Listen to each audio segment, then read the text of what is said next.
Welcome to APA Style Formatting. Do you need help learning some of the nuances of APA style? Believe me, we understand, and you've come to the right place. APA is a writing style and format that can be, well, a lot to handle for first-time learners. There are 8 short sections in this presentation designed just for you. We're going to try to make learning APA easier by covering some of the basics. APA rules apply to written papers. They're to give the research paper sound structure, scholarly weight, and presentation uniformity. That's why you see it commonly used in the behavioral and social sciences. The latest revision of the APA Style Guide is in its 7th edition, but be sure to check with your professor on the edition they want you to use because some still use the 6th edition. We'll be covering the most crucial component, audience analysis. Following this, we'll review guidelines for the clear expression of ideas, including setting a professional tone and writing tight. And to further reduce confusion in your writing, we'll highlight what it means to use active voice versus passive voice, to have verb tense consistency, and how to avoid something called anthropomorphism. I know it's a funny-sounding word, so I'll just let that pique your interest for now. And of course, incorporating the ideas of others is a key component of good writing, so that requires the use of quoting, paraphrasing, and summarizing. But it's important to know how to correctly cite sources to avoid plagiarism. We'll show you that too. Lastly, we'll cover how to handle the writing of all those tricky numbers, things like age, time, fractions, decimals, statistics. Don't worry, we'll make it easy by giving you a simple guide for consistency. So without any further delays, let's get started. Section 1. Audience Analysis. Knowing your audience and the conditions under which they'll be reading your paper are some of the most crucial elements of the pre-writing stage that should continue throughout the writing process. Audience analysis allows you to address readers effectively and employ strategies to successfully communicate your message. There are 4 main components to analyzing an audience. They include: identify the audience for your paper, determine their familiarity with your topic, decide how to position your paper, and plan for their reading conditions. So how do you do an analysis? Well, you begin by asking questions. It's important to determine who your primary audience is and who else may be reading your work. Possible audiences for your paper include professors, students, and practitioners. Starting to consider who your target audience is a good starting point for your analysis. Then ask yourself, what's their educational level? You don't want to talk down to them if they're highly educated, and you don't want to assume that they know more than they do. Also, why are they reading your paper? Is it to gain knowledge to decide whether to put a procedure into practice, to form an opinion, or maybe to evaluate you, the writer? It's also important to familiarize yourself with factors that may or may not affect the way you write, such as their cultural and socioeconomic backgrounds. These factors include their ethnicity, gender, religion, experiences with discrimination, privilege, or marginalization, and location, things like country, state, city. As we've discussed, it's important to think about what your audience already knows about your topic. If you're writing a paper using APA style, more than likely your audience is at least becoming familiar with your topic. However, you need to determine how much background information they'll need to understand your topic. Do you need to go into great detail, explain jargon, or define terms? If you find that you need to supply or leave out too much detail, maybe the paper you've planned isn't suitable for your intended audience. If so, you'll need to write a different type of paper. Having identified your audience and what they already know, now you need to decide how to position your paper. Your audience may already have assumptions, opinions, or biases either in favor of or against your topic. If so, what do you need to do about that? Your topic is likely important to you, but what aspect of your subject is most important to the audience? What is the audience least likely to care about? The way you present your information is important. A solid structure is crucial for writing a successful paper, so consider how you can organize your essay so that your audience will think about your subject in new ways. Also, what in your research have you found to be especially interesting or relevant to your audience?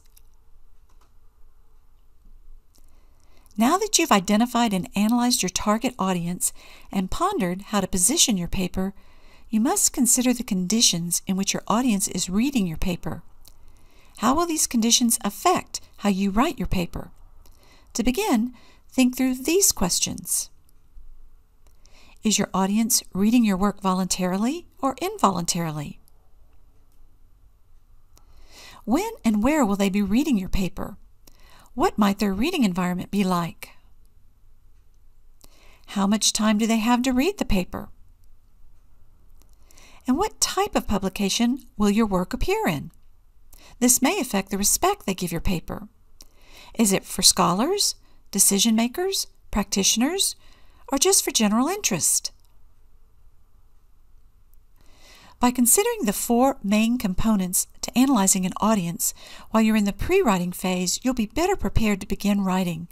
Again, they include identifying your audience, determining the audience's familiarity with the topic, deciding how to position your paper, and planning for the conditions in which they'll be reading your work. However, remember to continue keeping your audience in mind as you go through the writing process, because it will help you make decisions on words you choose. Now let's look at another very important aspect of writing a successful APA paper. Section 2. Professional Tone. APA style can be referred to as a high-level style. It includes guidelines for the clear expression of ideas. The writing is formal rather than informal. It adopts a tone that's appropriate for communicating with professional colleagues, other researchers, and practitioners who share an interest in the topic. By adopting a professional tone, a writer demonstrates awareness of and respect for other members of the scholarly community and ensures that readers can focus on the substance of a document. Tone refers to the attitude a writer conveys toward the subject matter and the reader. The tone of the document can affect how the reader perceives the writer's intentions. These perceptions, in turn, can influence the reader's attitude toward the text and the writer. To strike the right tone, writers should be mindful of the purpose and audience for their work when making decisions about word choice, sentence structure, and specificity of information. In APA style, the tone should reveal a writer's attitude as interested, but neutral and professional. Writers should present information and arguments in an engaging but objective manner. And choose courteous and respectful language when providing critical analysis of the work of past researchers. Let's look at some examples. The first example is discourteous. However, the researchers completely neglected to consider. The second example is neutral. However, the researchers did not address. Let's do another comparison. The first example is discourteous. Jones 2018 missed the point about. And the second example is neutral. Jones 2018 did not mention.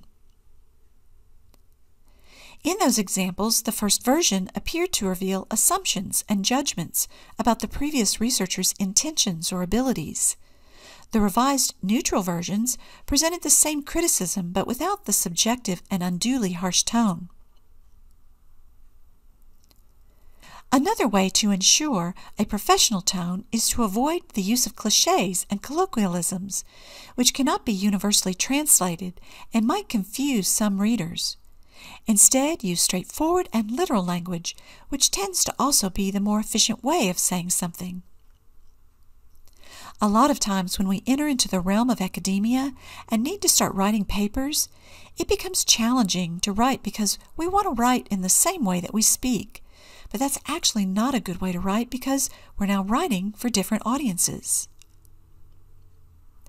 Writing is a different kind of communication than speaking, so when we're writing for the academic audience, we want to be sure that we're using a professional, formal tone and avoiding conversational language. This means avoiding things like metaphors, cliches, idioms, slang, pop cultural references, contractions, and humor, because they can't always be well translated by readers who maybe are not culturally familiar with the language, and this could confuse some readers, even strong readers. Let's briefly look at a couple of examples. Use of metaphor. The cancer waged a war. Revised. The experience with cancer. Use of cliché. It's just a matter of time. Revised. It will occur within a year. For more examples, you've been provided a handout, but avoiding all these types of phrases will also help to ensure your tone is kept professional. Another way to ensure a professional tone is to use appropriate language for the subject matter of your research paper. For instance, be aware of relying too heavily on a thesaurus in search of synonyms when you find you're using a particular word repetitively in an essay. While this tool can be useful at times, it can be also misused by selecting words that are inappropriate for the context of the writing, or words you may not fully understand, which can detract the reader from focusing on the substance of your document. Let's watch this short clip. I don't understand. Some of the words a little too sophisticated for you. It doesn't make any sense. Well, of course it does. It's smart. I used a thesaurus. On every word? Yep. All right, what was this sentence originally? Oh, they are warm, nice people with big hearts. And that became, they're humid, prepossessing Homo sapiens with full-sized aortic pumps. Yeah. And hey, I really mean it, dude. All right, Joey, I don't think we can use this. Why not? Well, because you signed it Baby Kangaroo Tribbiani.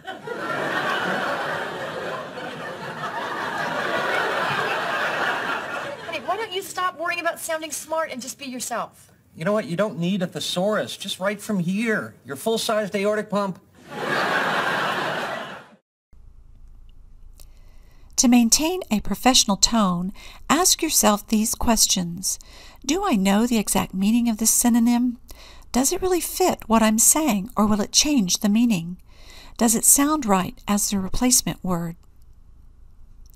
Most importantly, make sure you're writing in the appropriate point of view for an assignment. In other words, if you personally are doing research or giving an opinion, your writing would be in first person, the I-we perspective. However, in most cases, the writing done here at the college will be in the third person, the he, she, it, they perspective. The reason for this is because you'll not be doing true research in your assignments. Rather, you'll be summarizing someone else's work and not giving opinions on it. Remember to stay in the green zone for academic writing unless your professor tells you otherwise. The red zone is second person. That's when the writer knows the reader well and is writing directly to them, the you point of view. Avoid writing in the second person. In conclusion, by focusing on these three components, objective, respectful attitude, avoiding casual writing, and using appropriate language, one can ensure they adopt a professional tone in their academic and scholarly writing. Section 3. Writing Tight. Readers of APA-style papers are busy professionals who value their time. They need to get information, evaluate it, and decide whether to put it into practice. For this reason, writers need to express their ideas efficiently. This is known as tight writing. Here are some tips for tightening up your writing after you've completed your first draft. Specifically, look for words that don't contribute directly to your message. It's amazing how removing these extra words can quickly improve your writing. There are 4 ways to avoid extra wording. You must cut excessive details and obvious explanations. Words and sentences taking up space without adding meaning. Repetition. And stories. Remember, you've already analyzed your audience, so consider if you need to provide that much detail on a certain topic. If the audience doesn't need it, cut it. For example, if your audience are healthcare professionals, you might not need to explain the difference between hypotensive and hypertensive, but if your audience is more general, making this distinction will be necessary to include. It's important to write economically. Imagine you're spending $5 for every word you use. To save money, cut words and sentences which explain the obvious or provide excessive detail. If you don't make these edits, your paper could cost a fortune. If the audience doesn't need this information, it's too expensive, so cut it. Let's look at an example of writing the obvious. Allison and Cliff have a tiny little newborn baby. This sentence includes 9 words. With the scenario of each word costing $5, this means this sentence is $45. You could save money by revising the sentence. To Allison and Cliff have a newborn baby. This sentence is only 7 words and thus only costs $35. Remember, that's a $10 savings for just one short sentence. Let's apply this scenario to a longer example.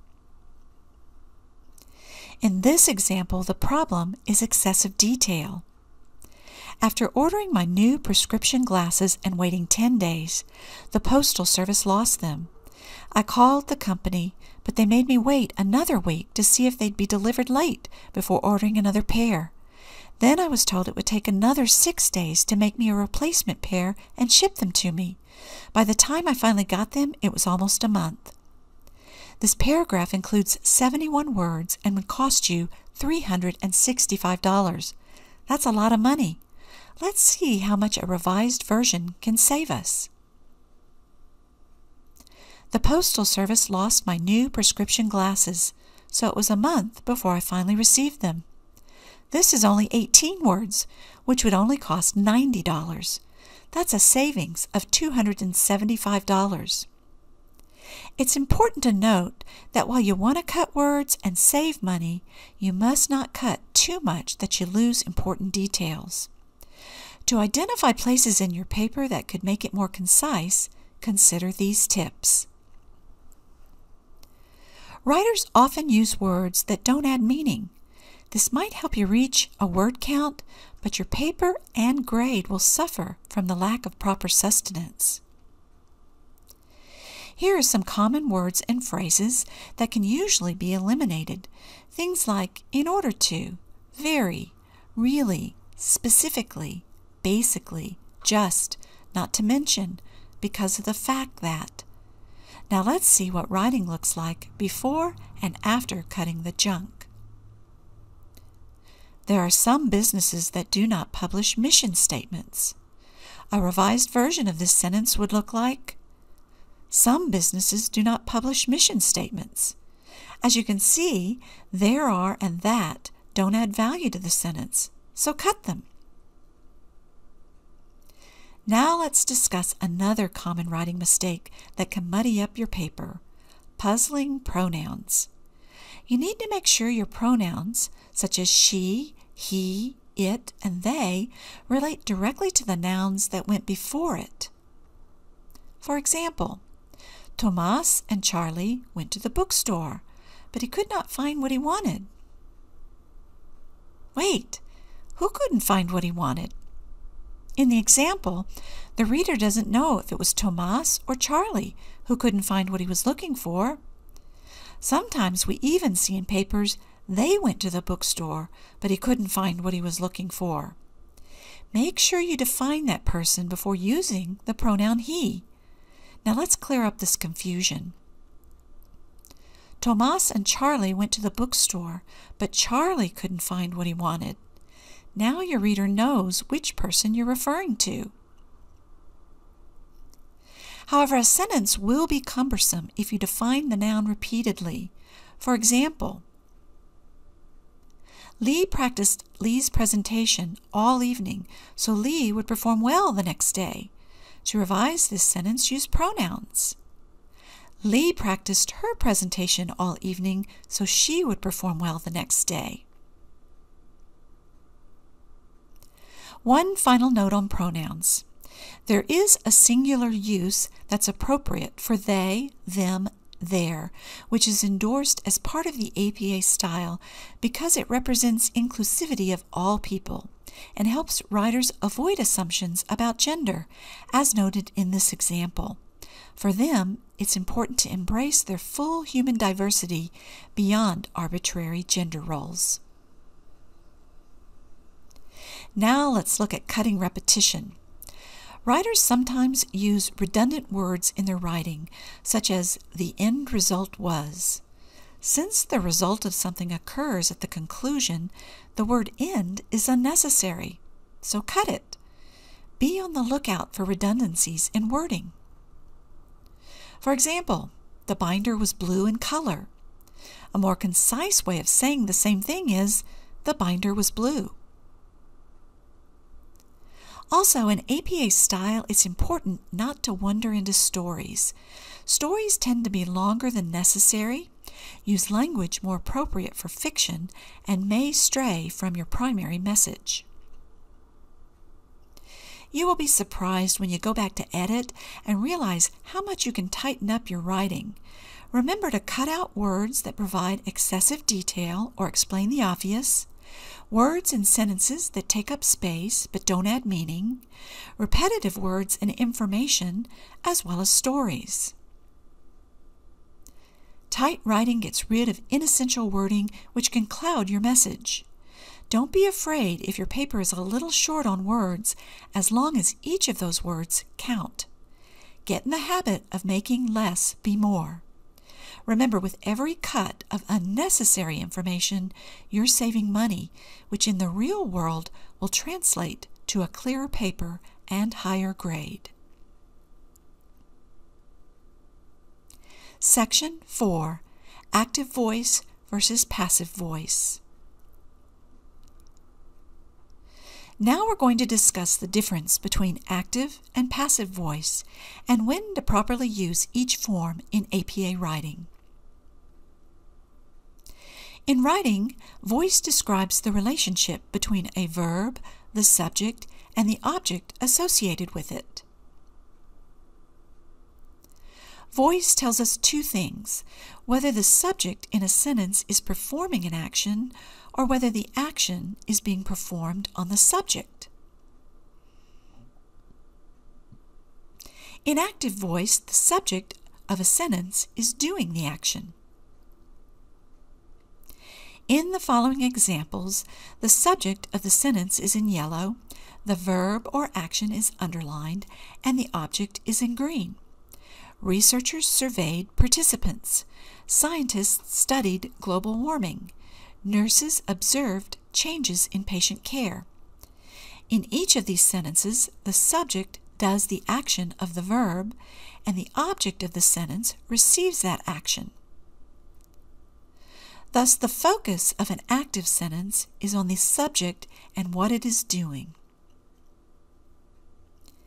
In passive voice, the object is having the action done to them. The focus here is on the action that is being performed. The object doesn't do anything, but rather the reader is just being told what happened. Let's look at how our examples from the previous slide would sound in passive voice. Participants were surveyed by researchers. Global warming has been studied by scientists. Changes in patient care were observed by nurses. The sentence's object is in purple. The verb action is underlined, and the subject is in red. Notice that the verb in each sentence is in the form of to be, plus a past form of the verb, plus the word by. The difference between active and passive voice is focus. As we discussed, in active voice, the focus is on the subject and what it's doing. But in passive voice, the focus is on the participants being studied and not the researchers. Now let's look at when and how you should use active and passive voice. It's important to ask yourself, what's more important, the person or the action? This will help you evaluate which voice is more important. Use the active voice as much as possible to create direct, clear, and concise sentences, especially when you're writing about the actions of people. This will help to keep your reader engaged in your writing. Use the passive voice when it's more important to focus on the recipient of an action than on who performed the action, such as when describing an experimental setup. Use the passive voice when the subject is unknown. For example, you only know what happened, not who did the action, like the lamp was broken, my car was stolen. If the subject is not important, you want readers to focus more on the noun, object of the action, and to sound impersonal. APA style permits both the active and the passive voice. However, in academic writing, a general rule is to keep the majority of your sentences in the active voice. This should come naturally in a research paper where you will want to give credit to others for their work and point your readers to your source information. Active voice also lends credibility and weight to your paper. Here's an example of active voice incorrectly used. Research shows that this is not true. But who did the research? And what kind of research did they do? A better example, Butler and Thompson, 2013, showed that this is not true. Here's another example of passive voice. The light bulb was invented in the 19th century, but by whom? We don't know who invented the light bulb. A better way to say this? Edison invented the first successful light bulb in the 19th century. That way you're giving credit while building credibility with your audience by proving that you're knowledgeable. For an APA paper, the active voice is preferred, but there are times that passive voice has a place. The active voice is easier to understand with shorter, more direct sentences. It also expresses an authoritative tone. The passive voice is good when you need to adopt a neutral and objective tone. In APA papers, you will commonly see passive voice used in the methods and data collection section of research papers. A way to identify passive voice is to insert the word by zombies after the verb of a sentence. If the full sentence makes grammatical sense, you're probably in passive voice.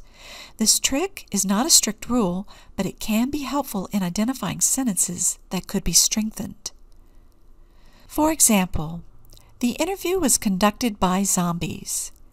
After adding by zombies after the verb, the full sentence remains sensical, thus you're in passive voice. To write this sentence in active voice, you could rewrite it as Thompson conducted interviews. Now try adding by zombies after the verb in our new sentence. Thompson conducted by zombies interviews. This sentence doesn't make grammatical sense. Congratulations! Your sentence has been changed to an active voice. In this lesson, we discussed the definitions of both active and passive voice, how to identify and strengthen passive voice sentences, and how to properly use both forms of voice in the APA format. For further information on active and passive voice in APA writing, refer to Section 4.13 of the APA Publication Manual. Section 5, Verb Tense Consistency. It's said that consistency is key, but what does that mean? How does that apply to writing papers? That's where verb tense consistency comes into play. Of course, verbs include words to describe action, such as sampled, occurrence, such as developed, and state of being, such as exists. The word tense refers to whether the verb happened in the past, present, or future. The past is used to describe things that have already happened, such as earlier in the day, last week, or 3 years ago. The present tense is used to describe things that are happening right now, or things that are continuous, and the future tense describes things that have yet to happen, such as later, tomorrow, next week, next year, 3 years from now. Verb tense consistency is important for clear readability and to avoid creating confusion for your reader. Keeping your verb tense consistent can be difficult, but practice will help. So we've established that verbs come in 3 tenses: past, present, and future. While there are 12 types of verb tenses, the 3 most common in academic writing are present simple, past simple, and present perfect. Present simple is used to describe a general truth or a habitual action. This tense indicates that the statement is generally true in the past, present, and future. For example, the hospital admits patients whether or not they have proof of insurance. Past simple is used to describe a completed action that took place at a specific point in the past. For example, last year, 1 hour ago, last Sunday. In the example, the specific point of time in the past is 1998. Zimbardo, 1998, researched many aspects of social psychology. Keep in mind that the simple past is used for a completed action. It's often used with signal words or phrases, such as yesterday, last week, 1 year ago, or in 2015, to indicate the specific time in the past when the action took place. For example, I went to China in 2010. He completed the employee performance reviews last month. Present perfect is used to indicate an action that occurred at a non-specific time in the past. This action has relevance in the present. For example, numerous researchers have used this method. The present perfect is also sometimes used to introduce background information in a paragraph. After the first sentence, the tense shifts to the simple past. For example, many researchers have studied how small business owners can be successful beyond the initial few years in business. The present perfect focuses more on an action that occurred without focusing on the specific time it happened. For example, I have traveled to China. The result of the action, he has completed the employee performance reviews. The present perfect is often used with signal words such as since, already, just, until now, not yet, so far, ever, lately, or recently. I have already traveled to China. He has recently completed the employee performance reviews. Researchers have used this method since it was developed. As stated, verb tense consistency is important for readability and avoiding confusion for your reader. So here are some general guidelines.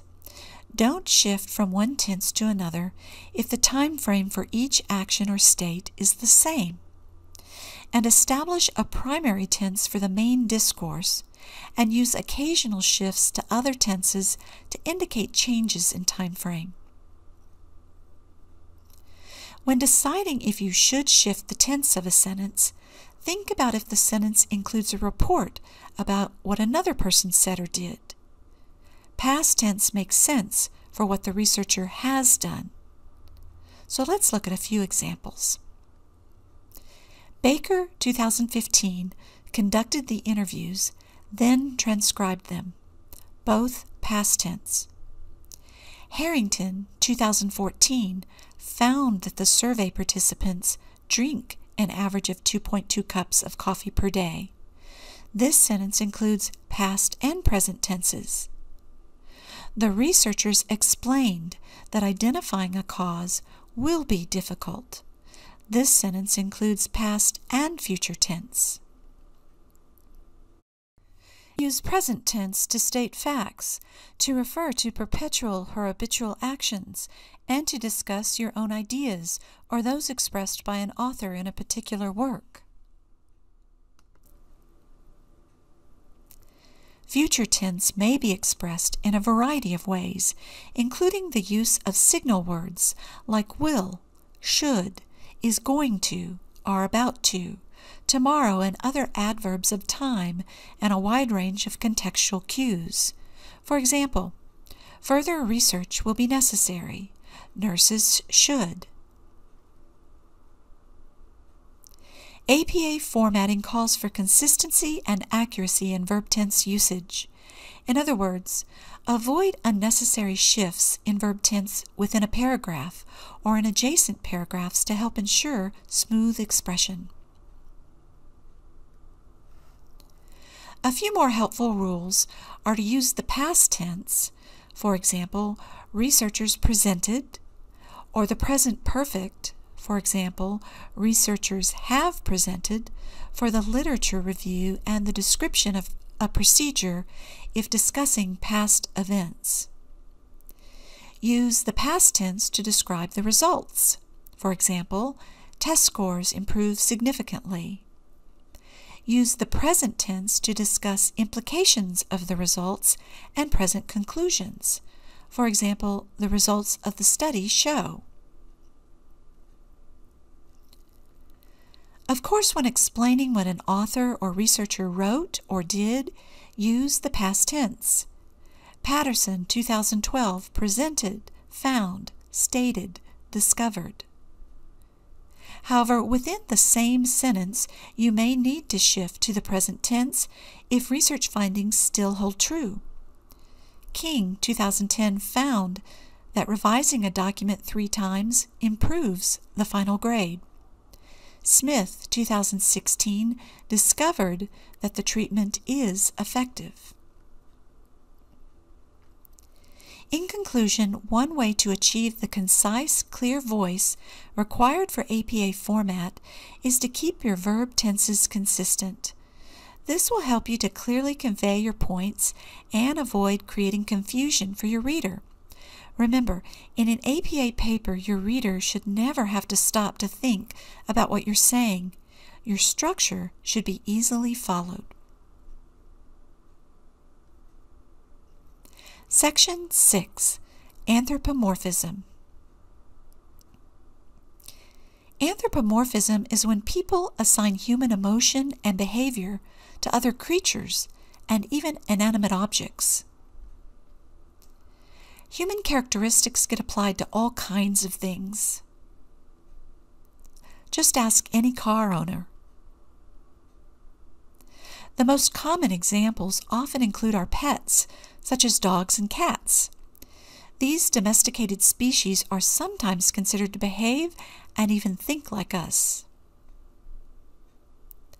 While one might think that such sentimental anthropomorphism would be unlikely to spill over into the biological sciences, this is not so.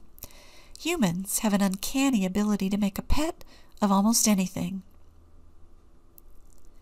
This is most evident when it comes to our writing. Consider these examples. The study concluded. This phrasing suggests that the study, an inanimate object, can draw conclusions. The study explored. This phrasing suggests that the study, an inanimate object, can explore. Active verbs like exploring need to be taken by a person or a group of people. The article discussed.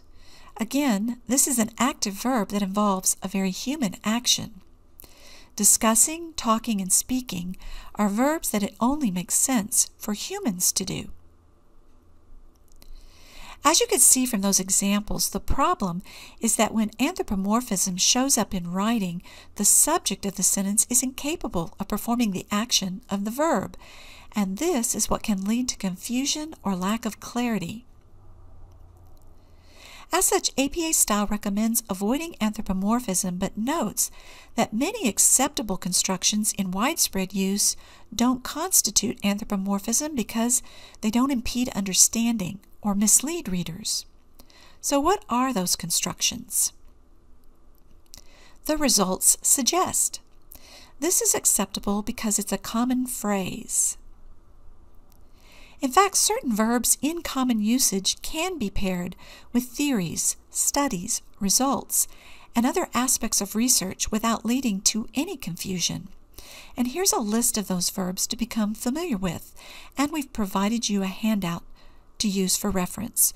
Verbs like address, contribute, find, focus on, indicate, present, provide, show, suggest. And here are a few examples with these verbs so you can see how they work. The results showed, the table presents, the theory indicates. So what's another way to avoid anthropomorphism? Well, when discussing research, focus on the authors or writers and state what they did, concluded, said, or found. It doesn't matter where you find the information. It doesn't matter what the article is called. When it comes to the subject of the sentence, don't use their results, article, or analysis. Rather, give reference to the author. For example, here's some problematic phrasing. A review of the literature concluded that there is a gap in the research on this topic. Forenza, 2016. Possible revision? Forenza 2016 concluded that there's a gap in the research on this topic. Finally, organizations seen collectively as groups of people can also take actions. For example, the FDA recalled Zantac from store shelves. The medical board voted on new members. The American Medical Association issued new ethics guidelines. The hospital implemented procedures regarding RN staffing. However, avoid ascribing actions to organizations when it's important to understand specific people within the organization performed the action. Problematic phrasing: the factory walked out on strike. Possible revision: all non-management employees at the factory walked out on strike. Determining what constitutes anthropomorphism can be challenging, and there are no hard and fast rules on it. Having said that, try to keep the following in mind. If it makes sense for the object to take the action, then it's acceptable. When discussing research, focus on the authors or writers and state what they did, concluded, said, or found. Don't use their results, article, or analysis as the subject of the sentence. If a construction is in widespread use and its meaning is unambiguous, it's usually not anthropomorphic. Remember, you can always consult published works to become familiar with acceptable phrasings. And if you're ever unsure, just try revising by rewording the sentence or choosing a different verb. Section 7. Quoting, paraphrasing, summarizing, and avoiding plagiarism. Integrating source material into your paper provides the signposts that add credibility, complexity, and support to your argument. However, what are the different ways to incorporate the ideas of others into your writing to back up your claims? Essentially, there are 3 ways: quoting, paraphrasing, and summarizing. A quote can be a powerful and effective literary tool when used well. It involves copying short sentences or passages from the original text word for word. It places copied wording within quotation marks, and it includes an in-text citation. Here's an example of an APA formatted in-text citation. Let's break this down, and I'm going to use the laser pointer tool so that you can follow along as I show you some things. But let me first get that out.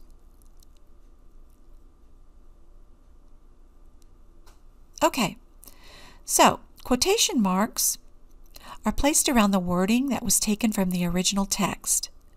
You can see I have a quotation mark right here at the start of the quote and also right here at the end of the quote. But notice that the punctuation for this short quote, the period, comes after the citation here, not at the end of the sentence. The citation is right here, this part that's in parentheses. So let's talk a little bit about the citation. APA citations use 3 key pieces of source information: an author's last name, the year of publication, and location of material, for example, a page number if it's found in a book. And each of these pieces of source information are separated by a comma. This example had 3 or more authors. So only the first author, Derwing, is listed by last name, and then immediately following Derwing's name is et al. With a period afterwards. The et al. Is a Latin term which stands for and others. So instead of listing the other authors' names, the et al. Replaces them. There is no comma between Derwing and et al. Now, if this had been 2 authors, then it would be listed as Derwing with an ampersand, the symbol for and. It's usually found on the number 7 of your keyboard, and then the other author's last name, such as if it had been Derwing and Smith, meaning Derwing and Smith, you'd have Derwing ampersand Smith. But in this example, we're going to use Derwing et al. And that would take care of our first source of information. After that, then, we have our first comma to separate that, and we go on to the second source of information, the year of publication. And so we then have 2002, and then we have another comma, and then we move on to our third source of information, the location of the material, which in this case is a page on a book. So we denote that with a P, not a PG, and a period, followed by the number of a page. Now, if there had been multiple pages, then we would put PP period, and then put the range of pages separated by an end dash, such as PP period 56-69. And then all of this is included inside of the parentheses. And again, the period for the quotation then comes outside of the parentheses. Don't forget that any source that you cite in your text must also be cited on your reference page at the end of your paper. Okay, so let me put this laser tool back up before we continue.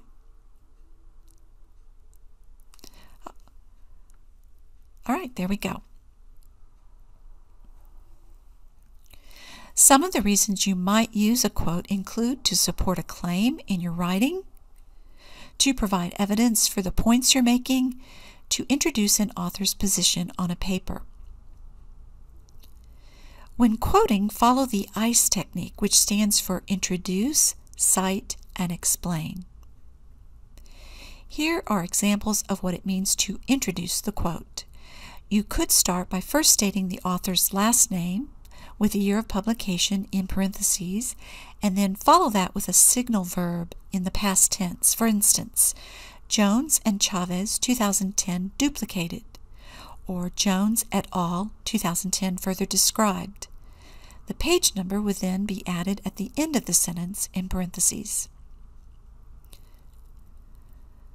Not only can you introduce the quotation with the author's last name followed by the publication date with the page number at the end, such as, According to Jones, 1998, students often had difficulty using APA style, especially when it was their first time, page 199. You can also place the author's last name, the year of publication, and the page number in parentheses after the quotation, if you don't include it in the text before the quote. For example, she stated students often had difficulty using APA style, Jones, 1998, page 199, but she did not offer an explanation as to why. Long quotations slightly differ. For direct quotations that are 41 words or longer, place them in a freestanding block of typewritten lines and omit all quotation marks that surround the quote. However, any words within the quote can still be kept in quotation marks. Start the quotation on a new line, indented a ½ inch from the left margin, as if you were beginning a new paragraph. Type the entire quotation in the indented ½ inch new margin. In other words, indent the first line of any subsequent paragraph within the quotation ½ inch from the new margin. Maintain double spacing throughout, and don't add an extra blank line before or after it. Notice in the example the punctuation comes at the end of the last sentence, and the parenthetical citation should come after the closing punctuation mark. This is the opposite of the short quotation, where the punctuation was after the citation.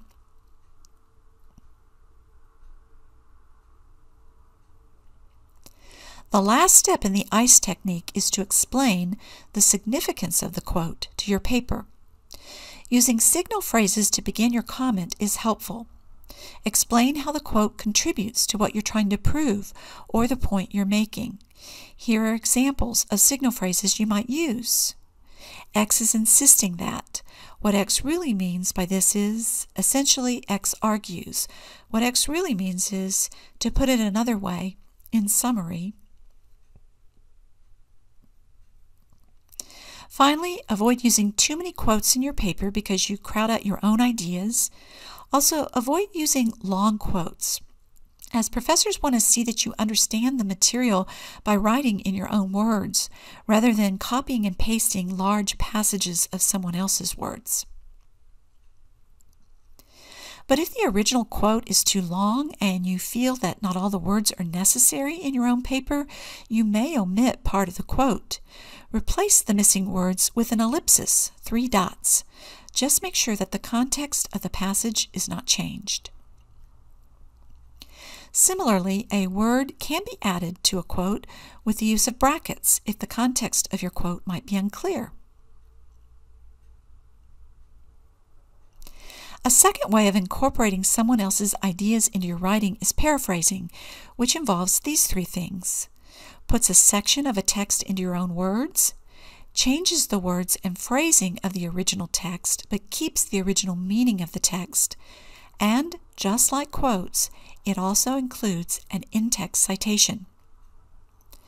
Professors actually prefer to see paraphrasing over quoting, as it creates a kind of metamorphosis and tends to enhance learning.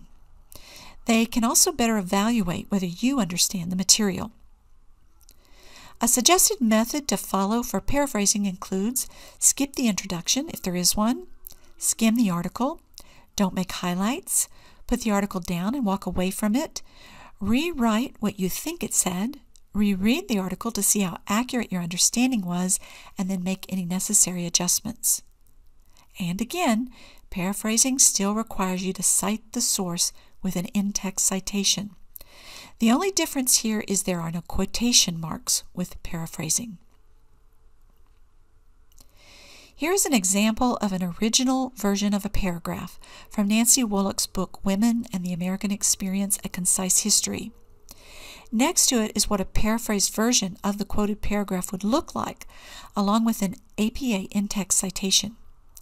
First, notice that the quote on the left, which is over 41 words long, has the punctuation, the period, at the end placed before the citation. The paraphrase on the right has the punctuation, the period, placed after the citation. And again, Paraphrasing puts things into your own words, but credit is still given to the original source.